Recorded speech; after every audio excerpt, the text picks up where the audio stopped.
ہوتا ہے تابعی. صحابی وہ ہوتا ہے جس نے ایمان کی حالت میں اللہ کے نبی علیہ السلام کو دیکھا ہو, ایمان کی حالت میں اللہ کے نبی کی زیارت کی ہو, اور ایمان کی حالت میں ہی ان کی موت آئی ہے,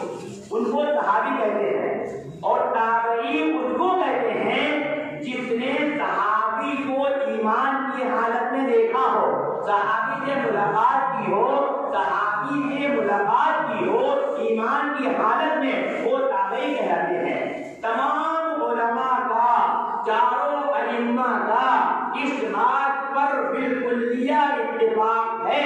بالکلیہ اتفاق ہے کہ حضرت اویس قرنی رحمۃ اللہ علیہ اللہ کے نبی کا زمانہ پانے کے باوجود بھی وہ صحابی نہیں ہے, اور انہوں نے اللہ کے نبی علیہ السلام کی ملاقات نہ ہو سکی ان کی, اور وجہ ان کی آپ کو معلوم ہے, جو اپنی ماں کی خدمت کیا کرتے تھے, اپنی ماں کی خدمت کیا کرتے تھے, اور کوئی دیکھ ریکھ کرنے والا نہیں تھا. قرن جو شام میں پڑتا ہے, شام جو آپ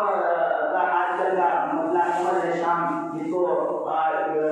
ایجپٹ اور پورا علاقہ ایتھوپیا, ایجپٹ جو آپ اگر گوگل میپ پہ دیکھیں گے تو گوگل میپ پہ آپ کو شام کا نام نہیں ملے گا, آپ کو وہاں پر سیریا کا نام ملے گا, آپ کو سیریا کے نام سے وہ ملک ہے, شام میں ہے وہ. بہرحال جو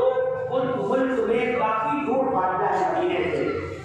لیکن مان لو اگر چھوڑ کے چلے گئے تو اللہ کے نبی کی ملاقات اور زیارت ساری چیزیں اپنی جگہ پر ہیں, لیکن اللہ کے نبی علیہ السلام کا کی ملاقات اور والدہ کی خدمت, تو اللہ کے نبی علیہ السلام نے اتنا بڑا مقام دیا ہوا ہے کرنے کو کہ حضرت ابو بکر اور حضرت عمر رضی اللہ تعالیٰ عنہ جب اللہ کے نبی کا انتقال ہو گیا, وصال ہو گیا, تو اللہ کے نبی نے فرمایا تھا ابو بکر عمر دونوں سے فرمایا تھا کہ تم لوگ جب جاؤ گے میرے انتقال کے بعد ملاقات کرنے کے لیے تو مینا میں پہنچو گے, اور مینا میں ایک درخت کے نیچے ایک صاحب نماز پڑھ رہے ہوں گے, ان سے جب تمہاری ملاقات ہوگی تو تم دونوں, وہ حضرت عمر اور حضرت علی بنا گیا, تم